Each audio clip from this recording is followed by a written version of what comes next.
Hello दोस्तों, ubiquitous study में आपका स्वागत है। आज की करंट न्यूज है वर्ल्ड जस्टिस प्रोजेक्ट यानी कि WJP द्वारा जारी रूल ऑफ लॉ इंडेक्स 2025 में दक्षिण एशियाई क्षेत्र में किस देश ने शीर्ष स्थान प्राप्त किया। तो इसका सही उत्तर हो जाएगा नेपाल ने दोस्तों शीर्ष स्थान प्राप्त किया, यानी कि ऑप्शन बी इसका सही हो जाएगा। आइए इसको हम लोग डिटेल्स में देख लेते हैं।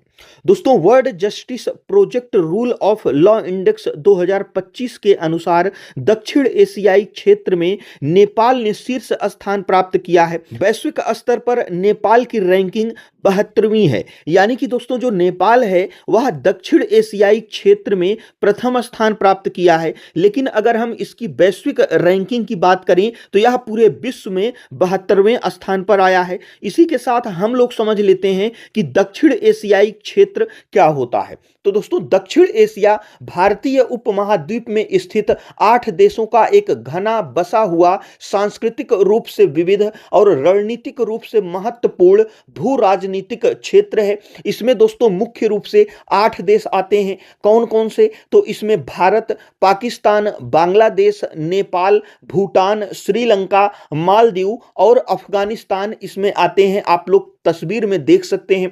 इसी के साथ आप लोगों ने एक नाम सुना होगा, सार्क। तो ये जो 8 देश हैं दोस्तों दक्षिण एशियाई क्षेत्र में, इस संगठन में यानी कि सार्क संगठन में ये 8 देश जो है शामिल हैं। अब हम लोग बात कर लेते हैं कि सार्क क्या है। तो दक्षिण एशियाई 8 देशों का संगठन है जो क्षेत्रीय शांति, आर्थिक प्रगति और पारंपरिक सहयोग को बढ़ावा देने हेतु कार्यरत है। इसी प्रकार से दोस्तों अगर हम WJP rule of law index की अगर हम बात करें तो वर्ल्ड जस्टिस प्रोजेक्ट द्वारा जारी यह सूचकांक दुनिया भर में कानून के शासन की स्थिति को 8 प्रमुख कारकों जैसे भ्रष्टाचार की कमी, मौलिक अधिकार और नागरिक न्याय जैसे मुद्दों के आधार पर मापता है। वर्ष 2025 की रिपोर्ट के मुख्य बिंदु निम्नलिखित हैं और इसको दोस्तों जानने से पहले हम लोग जान लेते हैं WJP rule of law index क्या है। तो दोस्तों WJP जिसका फुल फॉर्म होता है वर्ल्ड जस्टिस प्रोजेक्ट, यह एक स्वतंत्र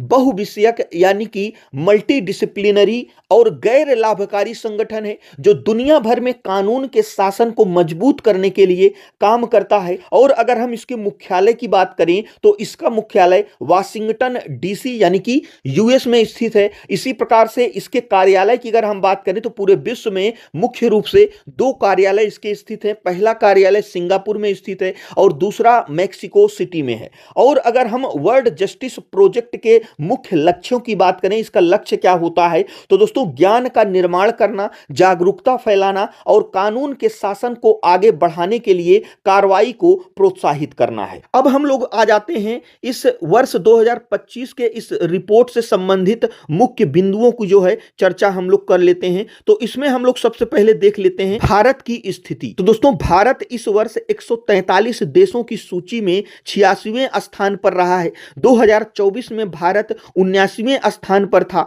यानी इस बार भारत की रैंकिंग में 7 अंकों की गिरावट दर्ज की गई है। भारत का कुल स्कोर 0.49 रहा है।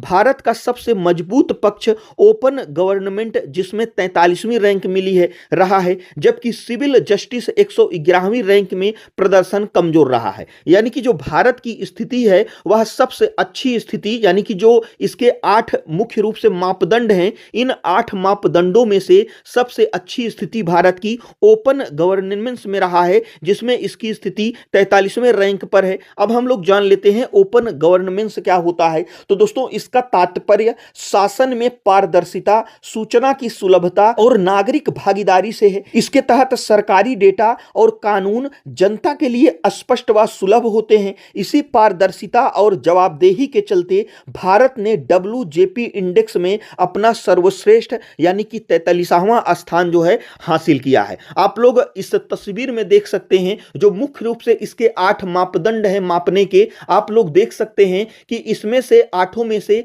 सबसे अच्छी स्थिति जो है ओपन गवर्नमेंट में है। इसी प्रकार से दोस्तों हम लोग बात करते हैं पड़ोसी देशों की स्थिति क्या है। तो दोस्तों दक्षिण एशिया में नेपाल पहले, श्रीलंका दूसरे और भारत तीसरे स्थान पर है। इसके बाद बांग्लादेश 125वें स्थान पर, पाकिस्तान 130वें और अफगानिस्तान पाकिस्तान 142वें स्थान पर जो है आता है। चीन वैश्विक स्तर पर 92वें स्थान पर रहा। और अगर हम इसमें वैश्विक रुझान की बात करें तो दोस्तों दुनिया के 68% देशों में कानून के शासन में गिरावट देखी गई है, जिसे विशेषज्ञों ने रूल ऑफ लॉ मंदी कहा है। और अगर हम शीर्ष और निचले देशों की बात करें तो इसमें वैश्विक सूची में डेनमार्क प्रथम स्थान पर बना हुआ है। यानी कि डेनमार्क प्रथम स्थान पर है तो इसका मतलब हुआ कि इसका जो आधार है, मूल रूप से जो 8 आधार हैं जिस पर यह जारी किया जाता है, इन 8 आधारों पर जो डेनमार्क है वह सबसे अच्छा है। और इसी के साथ उसके बाद नॉर्वे और फिनलैंड का स्थान है। वेनेजुएला 143वें स्थान यानी कि सबसे निचले पायदान पर है। इसी प्रकार से अगर ओवरऑल देखा जाए तो यह रिपोर्ट दर्शाती है कि बढ़ती तानाशाही और नागरिक अधिकारों में कमी के कारण वैश्विक स्तर पर न्याय और शासन की स्थिति चुनौतीपूर्ण बनी हुई है। आप लोग दोस्तों अभी जो हमने 8 कारक दिखाए थे,